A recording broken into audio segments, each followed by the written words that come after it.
नागकुंडला। बोलिए माँ। तुम जाके नाग भैरवी को बचाओ।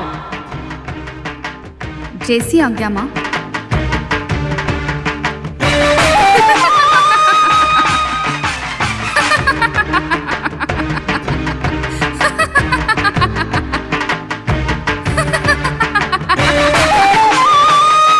नाग देवता के आज्ञा के अनुसार मैं नाग भैरवी को बचाऊंगी।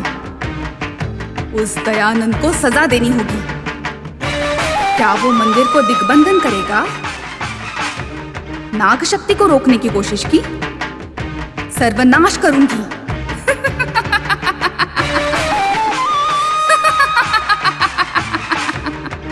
नाग कुंडली एक गुप्त अवतार है।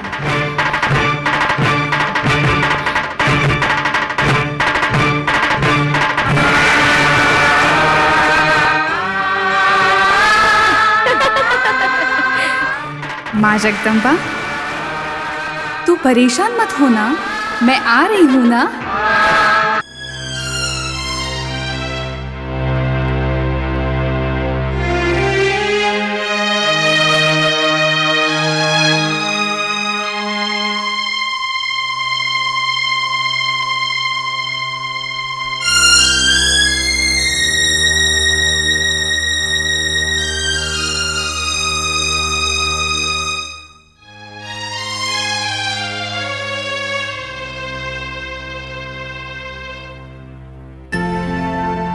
क्यों साली साहिबा?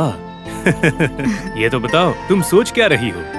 गांव अच्छा है। हाँ। गांव के तरीके भी अच्छे हैं। जीजू, साइंस के कुछ सुपर पावर इस गांव के वातावरण में मैंने उसे महसूस किया है। मुझे वो बहुत अच्छे लगते हैं। तुम एक साइंस स्टूडेंट हो और तुम इस सुपर नेचुरल के बारे में बात कैसे कर सकती हो? इसका मतलब है मेरी माँ का प्रभाव तुम पर पड़ गया है।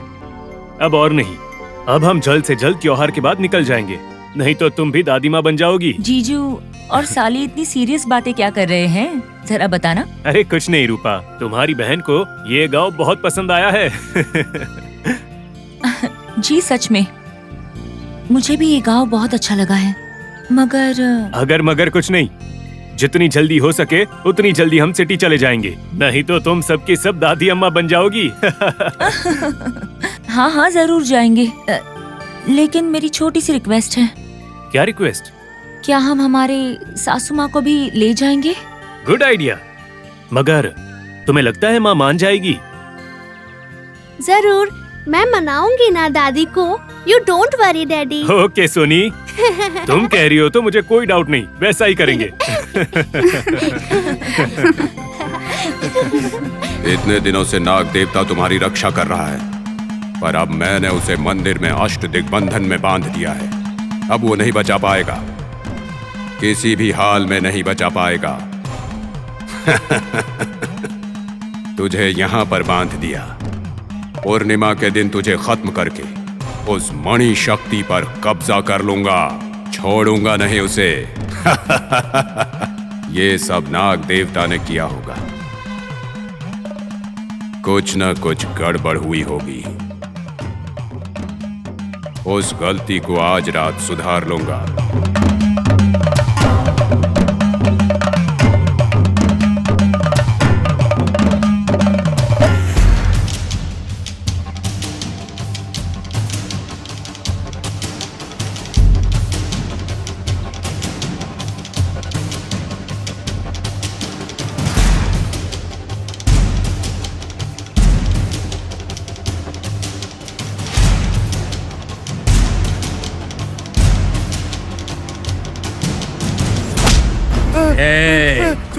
कौन हो तुम? हराओ, हराओ। मैं कुछ नहीं क्या कर रहा हूँ। यहाँ पर? छोड़ो मुझे। बताओ क्या कर रहे हो? क्या है ये? नहीं, बताओ क्या है ये? तुझे किसने भेजा है बता। अरे बता नहीं तो मार डालूंगा, समझा क्या?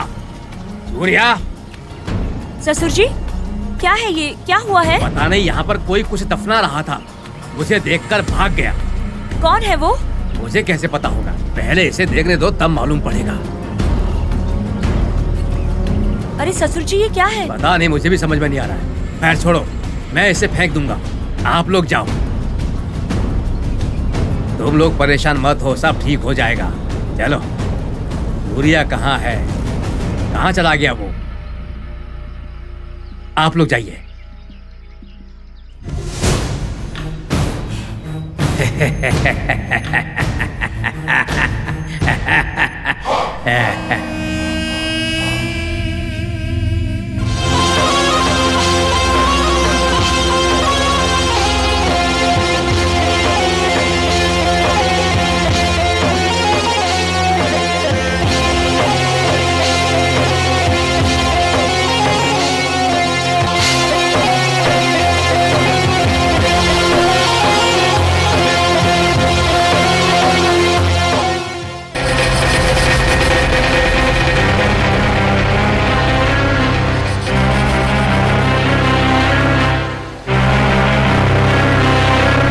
बेटी, उन दिनों में रामचंद्र की कितनी अच्छी जिंदगी थी, बहुत अच्छी जिंदगी थी। उनकी संपत्ति इतनी थी कि 7 पीढ़ियां बैठ के खा सके, और हमारी भाभी इतनी संपत्ति होने के बाद भी हमेशा अच्छी तरह से रहती थी। उस जमाने में ऐसे लोग होना बहुत ही आश्चर्य की बात है। जो भी हो, तुम इस घर की बहू हो ना, ये तुम्हारे लिए सौभाग्य की बात बुरा है। मत मानिए, पर एक बात कहना चाहती हूँ, हमारी रूपा में क्या कमी है? इतनी सुंदर है, पढ़ी लिखी है, अच्छे संस्कार हैं इसके। फणींद्र ने इससे शादी करके कोई गलती नहीं की है। आप तो मेरी कुछ ज्यादा ही तारीफ कर रहे हैं। तारीफ नहीं बेटी, मैं बिल्कुल सच बोल रहा हूँ। हमने सुना था फणींद्र ने किसी शहर की लड़की से प्यार करके उससे शादी की है, तो हमने गलत सोच लिया। कैसे हो चाचा जी? बताइए, किस विषय पे आप लोग सीरियस डिस्कशन कर रहे हो? बैठो, कोई सीरियस बात नहीं है। हम तो रूपा बेटी के बारे में बात कर रहे थे। तुम्हारी पसंद की लड़की हमें बहुत अच्छी लगी फणींद्र। थैंक यू चाचा जी। हम पहले गलती से मिले थे, प्यार करके शादी की हमने, इसीलिए किसी को शादी में नहीं बुला पाए। अरे, वो मौका तो तुम्हारी माँ को भी नहीं मिला, तो हमें कैसे मिलेगा? अरे छोड़िए जी, इतने दिनों के बाद तो हम इन्हें मिले हैं। आप अपनी बातों से उन्हें परेशान मत कीजिए। खून का रिश्ता है ये। क्यों भाई, तुम्हें कुछ कहने का भी अधिकार नहीं है मुझे? क्यों नहीं है चाचा जी? आप तो हमारे बड़े बुजुर्ग हैं चाचा जी। आप जो भी कहेंगे वो हमारे लिए आशीर्वाद समान है। देखो इसने, अरे कितनी सरलता से जवाब दिया है। हाँ चाचा जी, आप लोग आराम से बात कीजिए, मुझे थोड़ा सा काम है, मैं चलता हूँ, ठीक है? देखो, हाँ। कोई जल्दी नहीं है, तू आराम से काम देख कर आना। हम घर में अकेले नहीं हैं, मेरे साथ मेरी पोती है ना। तुम्हारे चाचा जी को बच्चे बहुत पसंद हैं। उनको तुम्हारी सोनी से तो बहुत लगाव हो गया है इन दिनों में। ठीक तू है, जाके आ। चलो मैं चलता हूँ। हाँ, जा। बेटी, अब हम सोनी को यहाँ बुला के इधर बैठ के दाढ़ी बना के दाढ़ी गेम खेलेंगे।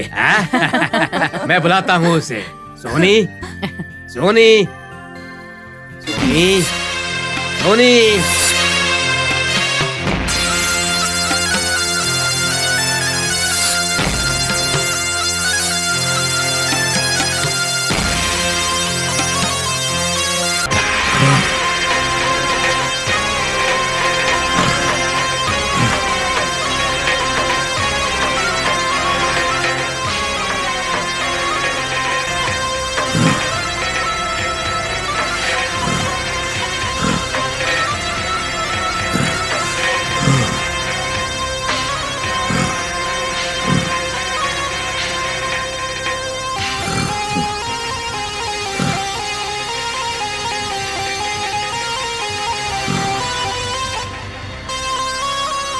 जय जगन माता। नागमणि को पाने की मेरी इच्छा पूरी होनी चाहिए। उसके लिए मैं कुछ भी करने के लिए तैयार हूँ, और मुझे आपका आशीर्वाद चाहिए।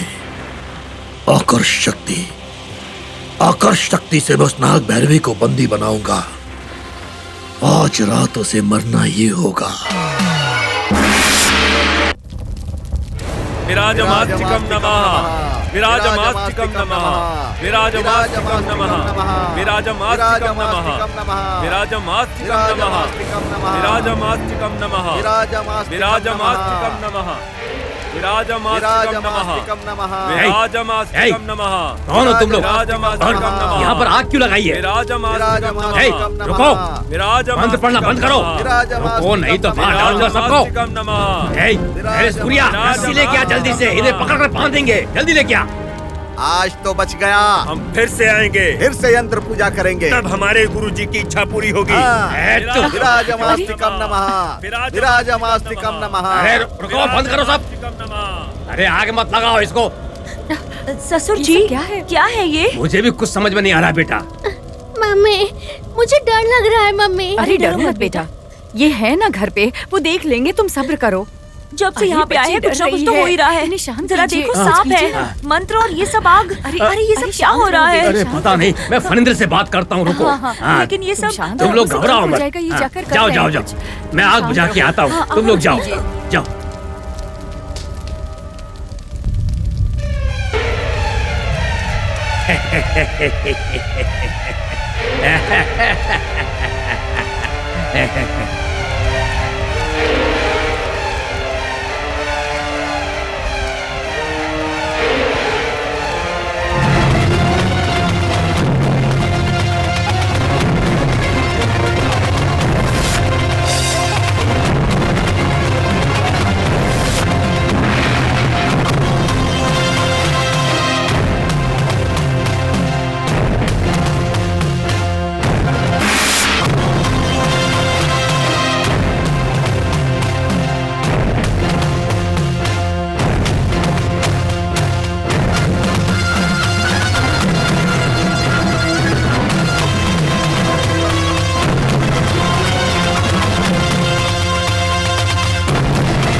अब तुम लोगों का काम पूरा हो गया है, तुम लोग यहाँ से जा सकते हो, कहीं दूर चले जाओ। इस गांव के आसपास भी नहीं दिखने चाहिए तुम लोग। अगर आसपास के गांव वालों ने तुम्हें पहचान लिया तो तुम्हारी लाशें मिलेंगी यहाँ पर, समझे? ठीक है साहब। संभाल के। ठीक है साहब, आपने जैसा कहा वैसे ही। ठीक है। ठीक है साहब। तुम्हारा काम पूरा हो गया है। अब ऐसी स्थिति में यहाँ पर रहना तुम लोगों के लिए ठीक नहीं होगा। अगर किसी ने तुम्हें देख लिया तो खामखा परेशानी में पड़ जाओगे। चले जाओ यहाँ से, चले जाओ, चले जाओ, चले जाओ। ठीक है साहब, आपने जैसा कहा वैसे ही। इस गांव के आसपास भी तुम लोग नहीं दिखने चाहिए।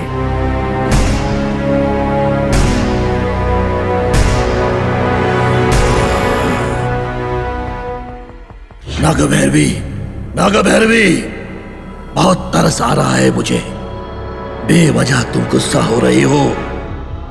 तुम मुझसे बदला लेना चाहती हो। क्यों तुम मुझसे बदला लेना चाहती हो? क्यों मेरे पीछे पड़ी हो? मुझे मारना चाहती हो? वो तुम्हारे बस की बात नहीं है। तुम मुझे मारना चाहती हो, लेकिन वो किस लिए? उस नागराज को मैंने मारा या नागमणि हासिल करने के लिए? नागभैरवी, तुम मेरा कुछ नहीं बिगाड़ पाओगी। सोचा था कि तुम खुद अपनी जान दे दोगी, लेकिन तुम मरी नहीं, क्योंकि तुम्हें मुझसे बदला लेना है। मुझे मार के अपना बदला लेना चाहती हो नागभैरवी? अगर एक को जिंदा रहना है तो दूसरे को मरना होगा। यही सृष्टि का नियम है। यही है सृष्टि का नियम। मुझे बलि देनी है, मुझे बलि देनी है। तेरी बलि चढ़ाऊंगा, तुझे भूत स्थापित करूंगा।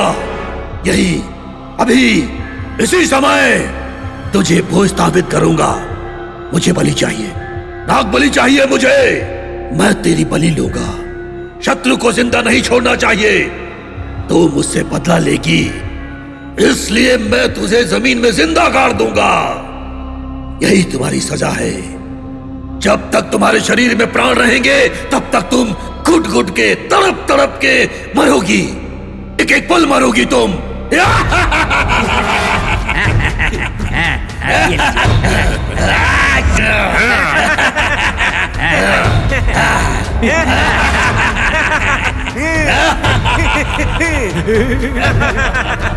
गुरुजी।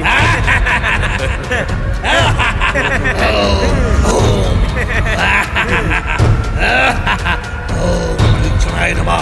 ओम प्रदक्षिणाय नमः। ओम प्रदक्षिणाय नमः।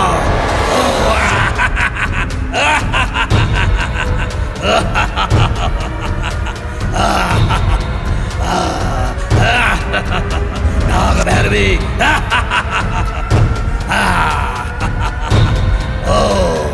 ओम प्रदक्षिणाय नमः।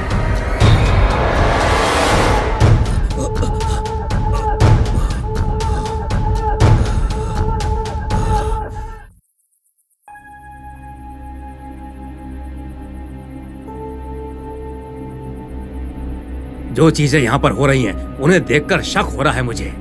पर शक क्यों है ससुर जी? शाम को कोई मंत्र की चीजें बगीचे में गाड़ने की कोशिश कर रहा था और अभी अभी कोई आकर आग लगाकर मंत्र पढ़ रहा था। मुझे तो लग रहा है कि ऐसे मांत्रिक इस ग्रहण समय पर 11 वर्ष से छोटी लड़कियों का वशीकरण करते हैं। मगर वशीकरण क्यों? क्योंकि कुछ लोग 11 वर्ष से छोटी बच्चियों का वशीकरण करते हैं और उन्हें बलि चढ़ाते हैं। 11 वर्ष से छोटी बच्चियां? मतलब इस घर में ऐसा कौन है? कहीं ये हमारी सोनी? सुनिए जरा, कहीं ये हमारी सोनी को? हाँ बेटी, इसमें कोई संदेह नहीं है। वो लोग हमारी ही बच्ची के लिए आए हैं। तो फिर क्या करेंगे? तुम चिंता मत करो बेटी, मैं हूं ना। मेरे पास शत्रुनाशक वशीकरण यंत्र है। इसे सोनी के गले में पहना दो। उसके बाद देखना, सोनी को नष्ट करने वाले खुद ही खून उगल के मर जाएंगे। ये बच्ची के गले में पहना दो जल्दी से। अरे सोचो मत। ये सब हनी को बिल्कुल पसंद नहीं है। बच्ची की सुरक्षा के लिए करना है। ले लो बेटा, ले लो, पहनाओ उसे। ले लो रूपा। ठीक है, दे दीजिए। सोनी, सोनी! आ रही हूँ मम्मी।